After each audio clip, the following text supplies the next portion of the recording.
स्वतंत्र न्यूज प्रसारण पर मुह खोलिले ग्रामवासी। जगतसिंहपुर ब्लॉक अधीन अला पंचायत अला ग्रामर निराकर साहू घर ग्राम निकटरे गोचर जमी पर्यंत रास्ता विपदसंकुल अवस्था हो जाइछि। ग्रामवासी माने गोरु गाई चराइबाकू एवं चाष खेत को जीवासवा सहित खेत के हल करने ट्राक्टर हल को जीवासवा असुविधार सम्मुखीन होती। आसतु शुणा कौन कहते ग्रामवासी। गोरु गाई भल मंद धान जमी चाष जमी से जगह अच्छी से तेणुक निर्भर करते सुविधा रास्ता तैयारी करागला। तापर भी काली जो अभियोग किए कर रास्ता कादुओ कौन पाई कादुओ 22 जो आज की 24 वर्ष भितर जो मैंने बीजेडी सरकार बेले कहीं कर 24 वर्ष पर्यंत कर आज विधायक माननीय विधायक धन्यवाद आम दबू। से दिन राति परिश्रम कर जगह को भी से आसी जगार देखी से कहीदे गले रास्ता काम कर दियो पिला माने लगी काम कले। तापर भी व्यक्ति विकास नारे विनाश करुचंती सही माने ही जो अभियोग कर चारिटी माटी पकई 4 लाख टंका बिल करथन किंतु सेटा तो ये हैनी जो टंका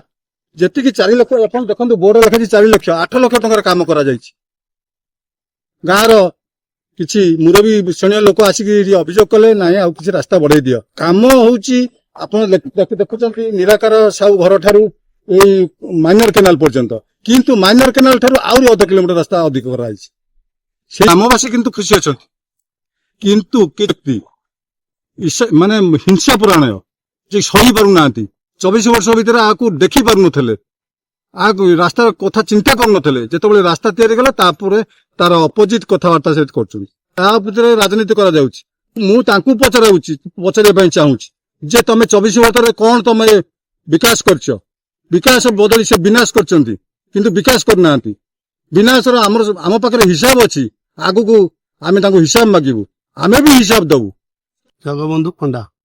मो घर हूँ वाला अभियोग बर्तमान मो जानिया काम जो माटी पड़ला वर्षा वर्षा हवा द्वारा ट्रैक्टर पशिकी प्लस आम गाँ टा चाषी बहुल गाँ गाई रखिंट गाई गोचर को जीवा आसिया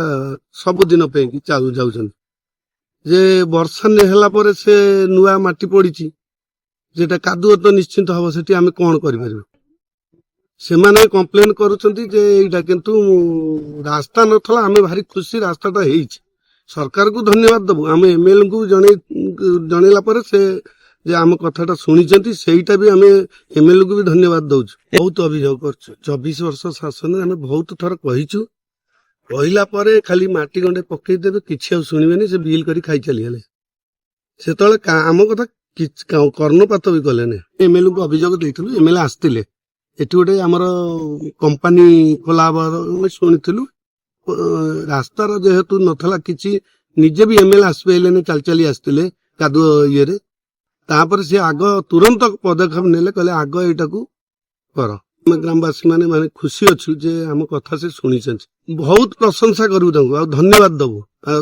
दल आसला पर काम करचंदी से दल को भी धन्यवाद दबू। जहाँ रास्ताटा ये नथला निहाती दरकार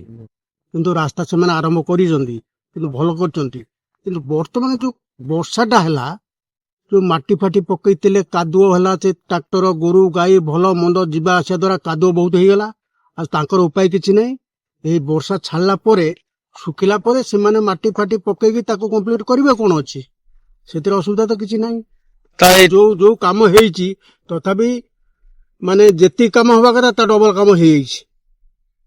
असुविधा किसी से करना रास्ता बहुत आगुरी माने एटे आंठे पानी बाटे थेला कादुओ फादुओ गोरु गाई आमर एटे गोरु गाई संख्या बेसी एमाने जीवा आसिया करिया बहुत असुविधा होतला। कोठी जाउथले हम संस्थान गोचर को चरिया को आ जीवा आसिया करिया को गोरु गाई बहुत असुविधा पानी एते जमुतला कादुओ होतला किंतु ता द्वारा बहुत असुविधा हमर होतला किंतु ता परिवर्ते जो कामटा गोचर पर्यंत गला ओइका सुविधा है गोरु गाई पिला छुआ भल मंद लोक जीवा आसिया असुविधा किसी है ता बर्तमान जो रास्ता आम रही से बाटे लोक जीवे गोरु जीवे ट्रैक्टर जीवे समेत जीवे काम हो गला वर्षा हवा द्वारा से कादुओ फादुओ हो गला ट्रैक्टर गोरु हो गले कादुओ ऑटोमेटिक। जगतसिंहपुर जिला को संग्राम किशोर पटनायक को रिपोर्ट स्वतंत्र ओडिशा लाइव।